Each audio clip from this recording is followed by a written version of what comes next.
नहीं। और मैं अपनी तरफ से एक बात कहना चाहता हूं, आप किसी भी बात को मानो मत, सिर्फ उसको जान लो।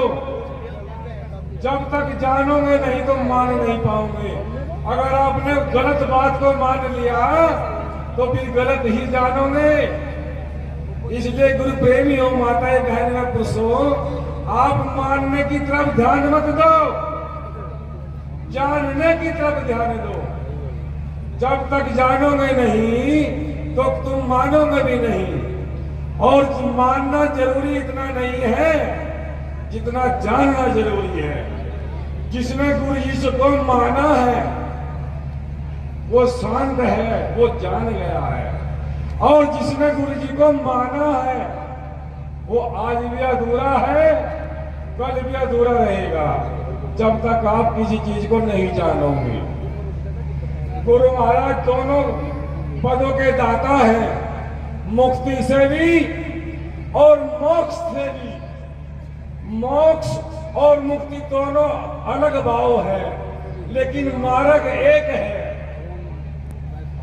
प्रथम उसने कहा था मुक्ति क्या है। मुक्ति कहते किसी चीज से मुक्त हो जाना। जैसे मैंने आपके सामने इस माइक को पकड़ रखा है, अब ये छोड़ दिया,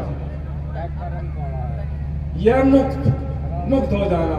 और मुक्त होना किन चीजों से है जो वाणियों में बताया जा रहा है। और जब तक उनको खोलकर प्रकाश नहीं बतेंगे, उन वाणियों में जो छुपा है ज्ञान, उसको विचारों के द्वारा नहीं समझा जाएगा तो आप मुक्ति नहीं समझ पाओगे। मुक्ति क्या है? गुरु जी का आपने प्रवचन सुना होगा, साधिक, आचारिक, ब्रह्मचारिक, आचारिक, ये चार विचार दिए गुरु जी ने। साधिक, विचारिक, आचारिक और ब्रह्मचारिक। पूरा सत्संग चार बातों पर दिया गुरु समनदास जी ने। आपने सुने होंगे ये विचार, अगर नहीं सुने होंगे तो सुबह के टाइम मोबाइल के माध्यम से सुनवाए जाएंगे। फिर सुनो, प्रथम है साधिक। साधिक का तो अर्थ है साधन कर लेना, साधन संपन्न हो जाना। आचारिक, अपने आचार को, अपने खान पीन को शुद्ध कर लेना।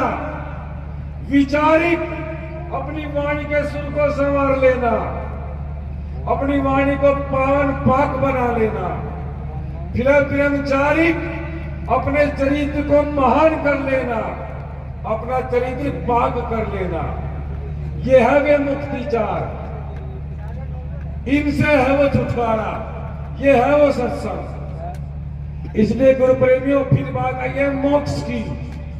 जो इन चारों चीजों से छूट गया वो जीते जी इस देह में मोक्ष हो गया, वो व्यक्ति मोक्ष हो गया।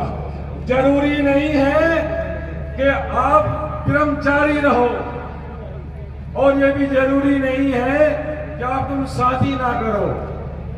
गुरु का जो ज्ञान है, जो पाएगा, जो करेगा वो उसको पाएगा।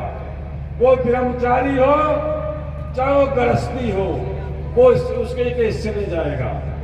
तो तुम जान लो इन चीजों को, अपनी साधना को मनाना है। गुरु जी कहते थे अपनी सत्ता को जानिए, अपनी सार पहचानिए, होगा तुम्हारे घर में ही सत्संग, कहां भागे फिरोगे तुम।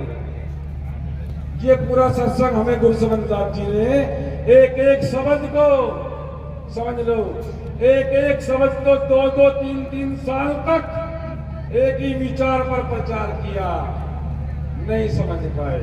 और जिसने समझ लिया उसने जान लिया। इसलिए गुरु प्रेमियों, हमें जानना उन बातों का जो मेरे गुरु ने बताया। इस मंच के द्वारा अनेकों बातें बताई जाती है, अनेकों सीख मिलती है, लेकिन सीख वे होते हैं, सीख उसको कहते हैं जो गुरु की सीख मानते हैं। तो सीख किसकी माननी है? गुरु की सीख माननी है। और गुरु कहते हैं साधिक, आचारिक, ब्रह्मचारिक, ये अपने साधन चारों पक्के कर लो। तो होगा तुम्हारा सत्संग और तुम सत्संगी हो। एक दिन भी ध्यान में ना बैठो, एक दिन भी तुम साधना में ना बैठो तो वो चल जाएगा। लेकिन अगर एक दिन तुम्हारा चरित्र या तुम्हारा साधन या तुम्हारा आचार भ्रष्ट हो गया तो समझ लो 1 साल का पतन हो गया। ये वो सत्संग है गुरु प्रेमियों। अब जाके नहीं कहूंगा, बहुत सारे नाम हैं। एक बार फिर आप गुरु समनदास जी के चरणों में जाकर के दोबारा हाजिरी लगाएंगे। उनसे पहले एक सूचना देना चाहता हूं।